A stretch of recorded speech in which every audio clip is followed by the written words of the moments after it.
بسم اللہ الرحمن الرحیم۔ مزید اچھی ویڈیوز کے لیے چینل کو سبسکرائب کر دیں۔ حضرت لقمان کا بیٹا جب تجارت کے لیے جانے لگا تو وہ حضرت لقمان کی خدمت میں حاضر ہوا۔ تب حضرت لقمان کہنے لگے، اے بیٹا، جب جاؤ گے تو راستے میں ایک میدان پاؤ گے۔ اس میدان میں ایک چشمہ ہے جس کا پانی نہایت ٹھنڈا اور شیریں ہے، اور اس کے کنارے ایک درخت ہے جس کی چھاؤں گھنی اور فرت بخش ہے، لیکن خبردار، اس درخت کے سائے تلے ہرگز نہ بیٹھو، اس مہلکہ سے محفوظ رکھے۔ اور وہاں تم کو ایک شخص بوڑھا ضعیف ملے گا جو عمر میں اس درخت سے بڑا ہے، پھر جیسا وہ تم کو کہے اس کی بات لازمی مانیو۔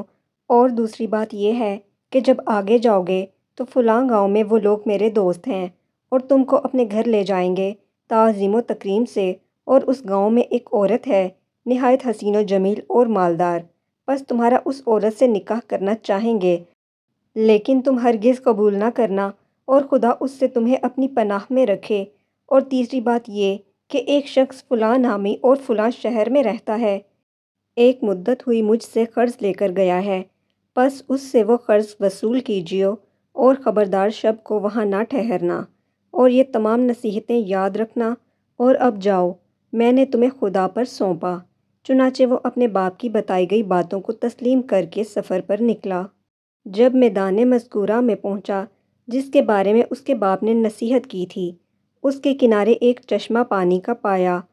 اس کا پانی نہایت شیریں و شفاف، اور اس چشمے کے کنارے ایک درخت پایا جس کے سائے تلے ایک شخص بزرگ کامل بیٹھا ہوا تھا، مارے گرمی اور پیاس کے چاہتا تھا کہ اس چشمے سے پانی پیے اور اس درخت کے سائے تلے دم بھر کے لیے آرام کر لے، لیکن اسی وقت اسے اپنے باپ کی نصیحت یاد آ گئی تو وہاں سے قدم آگے بڑھانے لگا تو اس بزرگ نے جو درخت کے نیچے بیٹھا تھا پکارا، اے لڑکے، کہاں جاؤ گے ایسی دھوپ میں، اور سخت گرمی پڑ رہی ہے، بس اس چشمے کا ٹھنڈا پانی پیو اور ذرا چھاؤں کے سائے تلے دم لے لو، میرے پاس آ کر بیٹھو۔ لڑکا بولا، ہرگز نہیں بیٹھوں گا، کہ میرے باپ نے مجھے منع کیا ہے اس درخت کے سائے میں بیٹھنے سے۔ تب وہ بزرگ کہنے لگا، قسم ہے تیرے رب کی، اس دھوپ اور گرمی میں نہ جا اور میرا کہا مانو۔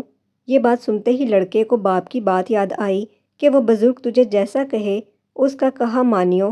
تب لڑکے نے اس بزرگ کا کہا مانا اور خلاف اس کے نہ کیا، سلام کر کے بیٹھ گیا، چشمے سے ٹھنڈا پانی پیا اور تھوڑی دیر آرام کرنے کے لیے لیٹ گیا اور سو گیا۔ تبھی اس درخت پر سے ایک سانپ اس لڑکے کو کاٹنے کے لیے اترا۔ لڑکا سو رہا تھا لیکن بزرگ جاگ رہے تھے، پس اس بزرگ نے سانپ کو مار کر اس کا سر کاٹ لیا۔ جب لڑکا اٹھا تو دیکھا کہ ایک سانپ مردہ پڑا ہے بغیر سر کے، پس بزرگ سے حال حقیقت معلوم کر کے وہ تعجب ہوا اور باپ کی پہلی نصیحت کا راز جانا۔ بعد اس کے لڑکا وہاں سے اٹھا، اپنا اسباب سفر باندھا اور اس بزرگ کو سلام کر کے جانے کی اجازت طلب کی۔ تب بزرگ آدمی نے پوچھا کہ تم کہاں کہاں کا عزم سفر رکھتے ہو؟ لڑکے نے کہا، فلاں گاؤں میں جاتا ہوں کہ وہاں میرے باپ کے دوست ہیں۔ بزرگ نے کہا کہ اگر تم کہو تو میں بھی تمہارے ساتھ چلوں۔ لڑکے نے کہا، بہت اچھا، آپ بھی ساتھ چلیے۔ تب دونوں اس گاؤں میں کہ جہاں کا ارادہ تھا پہنچے تو وہاں کے لوگوں نے ان سے پوچھا کہ تم کون ہو اور کہاں سے آئے ہو؟ تب لڑکے نے کہا کہ میں لقمان حکیم کا بیٹا ہوں اور یہاں تجارت کی غرض سے آیا۔ تب گاؤں کے لوگ انہیں نہایت تعظیم و تکریم سے اپنے گھر لے گئے اور انہیں کھانا کھلایا اور ہر روز مہمانداری کرنے لگے۔ تب ایک دن کہنے لگے، اے لڑکے، ہماری قوم میں ایک عورت نہایت خوبصورت ہے، نیک بخت، مالدار اور حسب و نسب میں درست ہے، ہم چاہتے ہیں کہ تم سے اس کا نکاح کر دیں کہ یہ بات تمہارے واسطے اچھی ہوگی کہ مال و دولت خوب ہاتھ لگے گی۔ تب لڑکے نے کہا، میرے باپ نے اس سے منع کیا ہے کہ سفر میں کسی امر کے پابند نہ ہونا، ورنہ نقصان اور تکلیف اٹھاؤ گے۔ تب اس بزرگ نے جو ساتھ تھا کہنے لگا کہ جب یہاں کے سبھی رئیس آرزو مند ہیں اور اس کی گواہی دیتے ہیں، اور یہ بھی کہ وہ حسین و مالدار ہے، تو شادی کرنے میں کوئی مضائقہ نہیں اور کوئی اندیشہ نہ کر۔ لڑکے کو نصیحت یاد آئی کہ وہ بزرگ جو بھی کہے اس پر عمل کرنا۔ تب اس لڑکے نے بزرگ کے کہنے پر اس عورت سے نکاح کیا۔ تب ایک شخص اس قوم کا لڑکے کے پاس آیا اور کہنے لگا کہ میں حضرت لقمان کی بہت عزت و تکریم کرتا ہوں، اس سبب سے تمہارا بھی خیر خواہ ہوں، تم نے ناحق اس عورت سے نکاح کیا، وہ بہت بری ہے اور قبل تم سے اپنے 9 شوہروں کو اپنی خلوت گاہ میں مار چکی ہے، بس اب تم کو بھی مار ڈالے گی۔ اگر تم بھلا چاہتے ہو تو کسی ہیلے بہانے سے یہاں سے نکل جاؤ۔ تب لڑکا اس شخص کی باتیں سن کر ڈرا اور پچھتانے لگا۔ چنانچہ جب لڑکے کے مصاحب نے اسے رنجیدہ دیکھا تو پوچھا کہ تم کس بات کا اندیشہ کرتے ہو؟ کیا سبب ہے جو میں تمہیں پریشان دیکھتا ہوں؟ تب لڑکے نے کہا کہ میں نے سنا ہے کہ میری بیوی جس سے میں نے یہاں نکاح کیا ہے، مجھ سے پہلے 9 شوہروں کو پہلی خلوت شب زفاف میں مار ڈالا ہے۔ ڈرتا ہوں کہ شاید مجھے بھی نہ مار ڈالے، اور شاید اسی بات کے سبب سے میرے باپ نے مجھے اس نکاح سے منع کیا تھا۔ تو اس بزرگ نے کہا کچھ اندیشہ نہ کرو اور خاطر جمع رکھو، میں تمہیں ایک حکمت بتلائی دیتا ہوں، اسے کرنا۔ وہ یہ کہ جب شب کو تمہاری بیوی تمہارے پاس خلوت میں آئے تو کسی بہانے سے اسے وہاں چھوڑ کر میرے پاس آئیو، تب ہم اس کی تدبیر اور علاج کریں گے۔ غرض جب اس کی بیوی شب کو اس کے پاس خلوت میں آئی تب اس نے بہانے سے کہا کہ تم یہاں بیٹھو، میں ذرا باہر سے ہو کر آتا ہوں۔ بیوی نے پوچھا کہاں جاتے ہو؟ لڑکے نے کہا کہ قضائے حاجت کو جاتا ہوں، تم تب تک یہاں انتظار کرو، اور اس کے علاوہ بھی ایک کام ہے، وہ آ کے بتلاتا ہوں۔ تب لڑکا وہاں سے نکلا اور سیدھا اس بزرگ کے پاس پہنچا تو اس نے ایک آتش دان انگاروں سے بھرا ہوا لانے کو کہا تھا۔ جب لڑکا آتش دان لے آیا تو بزرگ نے اس سانپ کا سر جو درخت کے نیچے سے کاٹ کر لایا تھا اس کو اس آتش دان میں رکھ دیا، اور آتش دان کو لڑکے کے حوالے کیا اور کہا اسے لے جاؤ اور اپنی بیوی سے کہو کہ برہنہ ہو کر اس آتش دان پر خود کو سینکو، اور بعد میں اس کو دوبارہ میرے پاس لے آنا۔ تب لڑکا وہاں سے گیا اور جیسا اس بزرگ نے کہا تھا اپنی بیوی کو کہا، اور بعد اس کے سینکنے کے آتش دان واپس لے گیا۔ تب اس نے بزرگ کو دیکھا کہ وہ سانپ اس انگیٹھی میں جل رہے ہیں۔ تب بزرگ نے کہا اب جاؤ اور بے خطر اپنی بیوی سے ملو کہ جس کا ڈر تھا سو سانپ اس انگیٹھی میں جل رہا ہے، پر اسی سبب سے پہلے شوہر اس کے مارے جاتے تھے۔ چنانچہ حضرت لقمان کا بیٹا تمام شب اپنی بیوی کے پاس رہا اور فجر کو باہر آیا، اور اہل قریہ تمام ماجرا سن کر متعجب ہوئے اور پسر لقمان کے بچ جانے سے خوشی بھی ہوئی۔ اس کے بعد حضرت لقمان کے بیٹے نے ارادہ کیا کہ اپنے باپ کے قرض دار کے پاس جا کر قرض وصول کریں۔ تب اس بزرگ سے کہا کہ فلاں گاؤں میں ایک شخص کے پاس میرے باپ کا روپیہ ہے، سو میں چاہتا ہوں جا کر اسے وصول کروں۔ تب اس بزرگ نے کہا میں بھی تمہارے ساتھ چلوں گا۔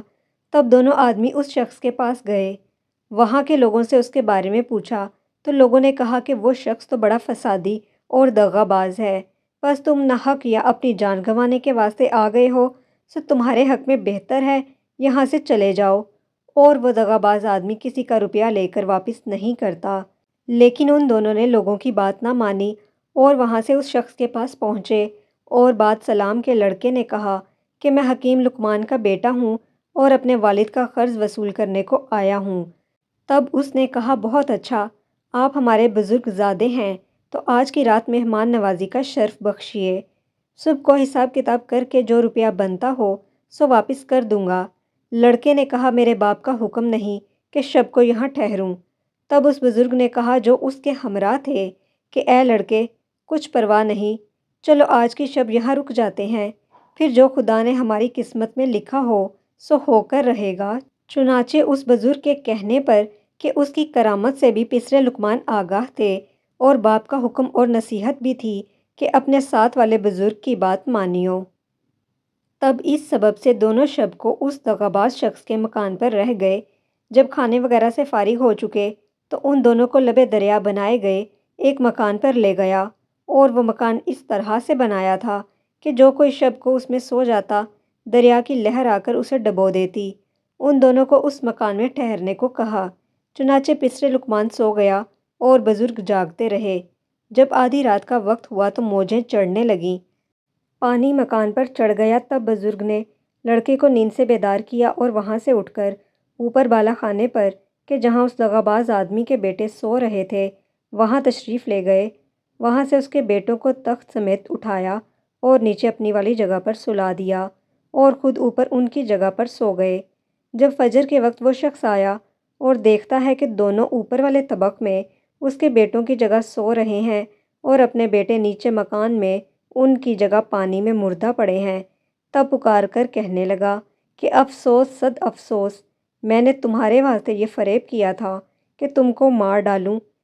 یہ میں اپنے فریب میں آپ ہلاک ہوا، میرے سب بیٹے مارے گئے۔ تب دونوں نے کہا کہ جو کسی کے لیے بدی کرتا ہے سو در حقیقت اپنے لیے کرتا ہے۔ اس کے بعد حضرت لقمان کے بیٹے نے اس دغاباز شخص سے اپنے باپ کا روپیہ وصول کیا اور اپنی بیوی کو کہ جس سے وہاں نکاح کیا تھا لے کر ماں اس بزرگ اور اسباب کے اپنے وطن واپسی کا سفر کیا۔ جب پسرے لقمان اپنے مکان کے قریب پہنچا تو اس بزرگ نے پوچھا کہ بزرگ زادے تو اتنا عرصہ میرے ساتھ رہا سو تم نے مجھے کیسا پایا؟ تب لڑکے نے کہا کہ بے شک میں نے آپ کو نیک مرد پایا ہے اور آپ کی برکت سے بہت سی مصیبتوں سے نجات پائی اور نیک بخت بیوی پائی اور اس قدر مال و اسباب پایا۔ تب اس بزرگ نے کہا کہ مال میں سے مجھے بھی آدھا حصہ دو۔ تب لڑکے نے کہا کہ آپ اپنی مرضی سے لے لو جتنا حصہ چاہیے۔ بزرگ نے ایک طرف بیوی کے ساتھ تھوڑا سا مال رکھا اور دوسری طرف زیادہ حصہ مال و اسباب کا رکھا اور لڑکے سے کہا ان میں سے جو تم چاہو رکھ لو اور دوسرا حصہ میرے واسطے چھوڑ دو۔ تب لڑکے نے اپنی بیوی اور اس کے ساتھ والا تھوڑا حصہ مال و اسباب کا چنا اور کہا کہ میرے لیے یہ کافی ہے۔ چنانچہ دونوں فریق اپنا اپنا حصہ لے کر چلے۔ تھوڑی دور گئے کہ بزرگ نے لڑکے کو آواز دے کر روکا اور اس سے پوچھا کہ اے پسرے لقمان، تو کس سبب سے مجھے زیادہ حصہ مال و اسباب کا دیا جاتا ہے؟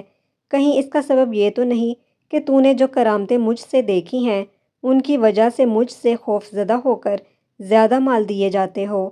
لڑکے نے کہا کہ ایسا بالکل نہیں، بلکہ یہ تو اس سبب سے ہے کہ میں نے آپ کی برکت سے جو نفع اٹھایا اور مصیبتوں اور مشکلوں سے رہائی پائی سو اس سب کے سبب خوش ہو کر آپ کو یہ سب اپنی خوشی اور مرضی سے دیے جاتا ہوں۔ تب بزرگ نے کہا کہ اے لڑکے، تمہاری نیک نیتی اور اعلیٰ ظرفی اور اعلیٰ اخلاق سے میں بہت خوش ہوں اور یہ سب مال و اسباب بھی تم ہی لیتے جاؤ، بھلا ہمارا اس دنیاوی مال و اسباب سے کیا کام؟ لڑکے نے عرض کیا کہ آپ کون ہو اور کس سبب میرے ساتھ رہے؟ بزرگ نے عرض کیا کہ میں اللہ کا بھیجا ہوا ایک فرشتہ ہوں اور تمہارے باپ کی دعا کے سبب اللہ نے مجھے تمہاری حفاظت و نگہبانی کے واسطے مقرر کیا تھا۔ تم کو تمہارے باپ کا روپیہ دلایا اور راہ بتلائی۔ ہمارا ذمہ تو لوگوں کے ساتھ بھلائی اور مہربانی کرنا ہی ہے۔ اللہ کے حکم سے پس اب تم سے رخصت ہوتا ہوں اور تم بھی اپنے گھر کو جاؤ۔ تب لڑکا سب مال و اسباب اور بیوی کو لے کر گھر آیا اور تمام احوال راستے کا اپنے باپ سے بیان کیا کہ حضرت لقمان نے بھی اللہ کا شکر ادا کیا۔